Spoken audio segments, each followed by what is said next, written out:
शुक्रवार को ये कहना मैं समझता हूँ कि ये उचित नहीं है। ये तो एक संप्रदाय के लिए शरिया का कानून के तहत। भारतीय जनता पार्टी के राष्ट्रीय अध्यक्ष जी का स्वागत करने के लिए पूरा बिहार उमड़ा हुआ है। ये बीजेपी मजबूत है। आपको बता दें कि बीजेपी दुनिया की सबसे बड़ी पार्टी है। ये हम लोग को बहुत खुशी हो रही है कि हमारे राष्ट्रीय अध्यक्ष पटना की धरती पर आ रहे हैं। राष्ट्रीय अध्यक्ष जी का आज सबसे पहले रोड शो होगा, यहाँ हम सब स्वागत करेंगे और उसके पश्चात और बिहार की जनता की ओर से उनको हार्दिक बधाई अभिनंदन है। पाटलिपुत्रा की धरती पर भारतीय जनता पार्टी कार्यकर्ताओं और बिहार की नड्डा जी हम लोग के अध्यक्ष हैं और बिहार के रहने वाले थे। वो सभाओं में सब तैयारियां चल रही है। अच्छा है। और हमारे राष्ट्रीय अध्यक्ष जी आ रहे हैं, हम लोग उसमें लगे हुए उनके स्वागत में। और देश में जो 24 में चुनाव होने वाला है लोकसभा का, उसकी तैयारी प्रारंभ है। आप देख रहे हैं प्रेस जागरण, और प्रेस जागरण में आपका स्वागत है। मैं कुंदन कुमार। अभी मैं मौजूद हूँ पटना के हवाई अड्डे पे, जहाँ पे कुछ ही देर में जेपी नड्डा आने वाले हैं और यहाँ से वो सीधे BR अम्बेडकर की मूर्ति हाईकोर्ट के पास जाएंगे, वहाँ से रोड शो करेंगे।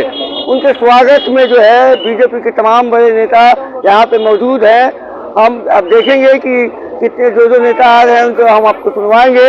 लेकिन इसी बीच एक बड़ा विवादित बयान या बड़ा बयान कह सकते हैं गिरिराज सिंह का आया है, क्योंकि सीमांचल में अब शुक्रवार को स्कूलों में छुट्टी दी जाएगी, सरकारी स्कूलों में, जिसके सवाल पूछे जा रहे हैं। तो उन्होंने कहा है कि एक शरिया कानून है और इस कानून को लागू नहीं होना चाहिए। आइए सुनते हैं इन सभी मंत्रियों को। आम नागरिक आज उत्साह से भरे हुए हैं और पाटलिपुत्र की पावन धरती गंगा की गोद में मैया पटन देवी के आंचल पे आज भारतीय जनता पार्टी के राष्ट्रीय अध्यक्ष जी का स्वागत करने के लिए पूरा बिहार उमड़ा हुआ है, पूरा पटना उमड़ा हुआ है। बीजेपी को मजबूत करने के लिए पूरी रणनीति बनाई जाएगी। बीजेपी मजबूत है। आपको बता दें कि बीजेपी दुनिया की सबसे बड़ी पार्टी है और दुनिया के सबसे बड़े पार्टी के राष्ट्रीय अध्यक्ष का आज आगमन पाटलिपुत्र की पावन धरती पर हो रहा है। तो ये अपने आप में बीजेपी को और मजबूत करने वाला। के भी सवाल है सर इस कार्यक्रम को लेकर कि बीजेपी चुनावी मोड में आ गई है, लेकिन बहुत ही जो महत्वपूर्ण मुद्दे हैं उन्हें बीजेपी छोड़ रही है। हम हमेशा केवल महत्वपूर्ण मुद्दों की बात करते हैं, केवल और केवल महत्वपूर्ण मुद्दों की बात करते हैं, राष्ट्रवाद की बात करते हैं, राष्ट्र के विकास की बात करते हैं, बिहार के विकास की बात करते हैं। यही हमारा ध्येय है और इसी ध्येय को लेकर के भारतीय जनता पार्टी राजनीति करती है। विपक्ष कह रही है सुखाड़ से किसान परेशान है, उस पर ध्यान नहीं है।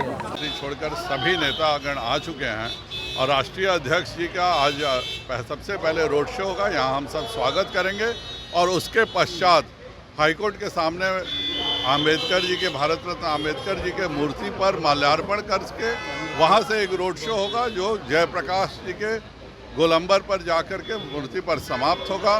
पूरे पटना में बहुत उत्साह है और पूरा पटना माननीय राष्ट्रीय अध्यक्ष जी के स्वागत करने के लिए तैयार खड़ा है। आज़ादी के समय से ही हम रविवार को स्कूलों में, ऑफिसों में छुट्टी मनाते हैं। ये शुक्रवार को ये कहना मैं समझता हूँ कि ये उचित नहीं है। ये तो एक संप्रदाय के लिए शरिया का कानून के तहत। सर आप जेपी नड्डा जी आ रहे हैं जी, क्या कहते हैं? नड्डा जी हम लोग के अध्यक्ष हैं और बिहार के रहने वाले थे। वो वहीं के रहने वाले थे। उनके पिताजी थे पटना कॉलेज में एरो डिपार्टमेंट प्रोफेसर हुए थे।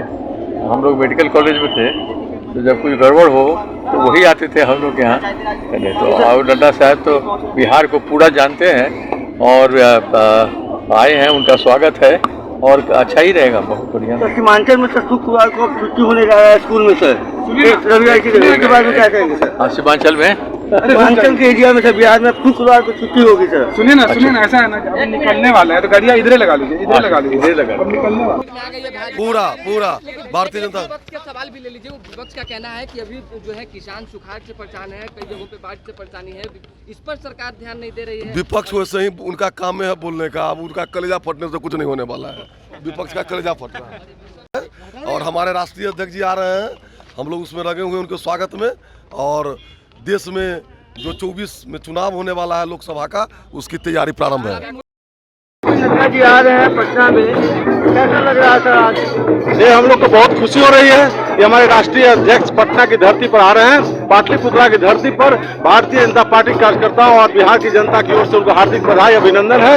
और हम पूरे कार्यकर्ता जोश खरोश के साथ, चाहे वो मंत्री हो, विधायक हो, कार्यकर्ता हो, प्रखंड स्तर के कार्यकर्ता भी यहाँ पहुँच रहे हैं, मंडल स्तर के कार्यकर्ता, इनके स्वागत में हम लोग आए हुए हैं। ये क्या ऐसा नहीं देखा जाए कि बीजेपी अब एक ना चलो राह भी चल पड़ी है? देखिए, बिहार को आगे ले जाना है और बिहार भारतीय जनता पार्टी के नेता, हमारे माननीय अध्यक्ष जो भी हैं, यहाँ एनडीए की सरकार है, गठबंधन की सरकार है, नीतीश कुमार को नेता मान के हम लोग चल रहे हैं। लेकिन मैं अपनी पार्टी भारतीय जनता पार्टी अपने पार्टी को मजबूत करने का प्रयास जरूर करेगी। सभी पार्टी अपने अपने दल को मजबूत करने का प्रयास करते हैं, तो हम भी, हमारी पार्टी भी भारतीय जनता पार्टी को मजबूत कर रहा है। हर गांव-गांव तक हमारा संगठन मजबूत हो रहा है। इसी के तहत 2 दिन का प्रवास कार्यक्रम था, जो पूरे हर प्रदेश से नेता आए थे प्रवासी, और उस क्षेत्र में रात में निवास किए हैं और कई कार्यक्रम किए। लगभग 10-11 कार्यक्रम मतदाताओं से मिले हैं। देश के लगभग 1000 नेता आए हुए हैं और आज से कार्य समिति की बैठक में शामिल होंगे।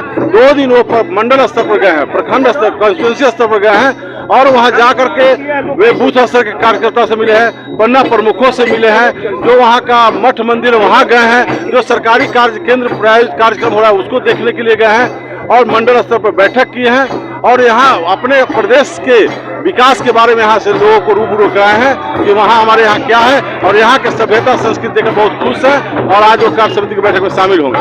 2025 का चुनाव क्या बीजेपी लड़ेगी? देखिए, भाजपा का मिशन है 200 प्लस, तो हम चाहेंगे हमारी पार्टी मजबूत हो। हम हमेशा समर्थन दिए हैं, लेकिन हमारी पार्टी के भी का मुख्यमंत्री हो, ये हम चाहते हैं। इसलिए हम आगे आने वाले चुनाव में हमारे नेतृत्व जो स्वीकार करें, जो निर्णय लेंगे उसके साथ हम लोग हैं। अगर अकेले लड़ेंगे तो हम उनके साथ हैं और सरकार बनाएंगे। जैसा कि आपने सुना कि सारे मंत्री जो है इनके स्वागत में आए हैं, नेता के स्वागत में आए हैं। अब कुछ ही देर में जो है जेपी नड्डा जी का आगमन होगा। हम आगे भी आपको ऐसे खबरों से रूबरू कराते रहेंगे। आप बने रहिएगा प्रेस जागरण के साथ। तब तक के लिए धन्यवाद।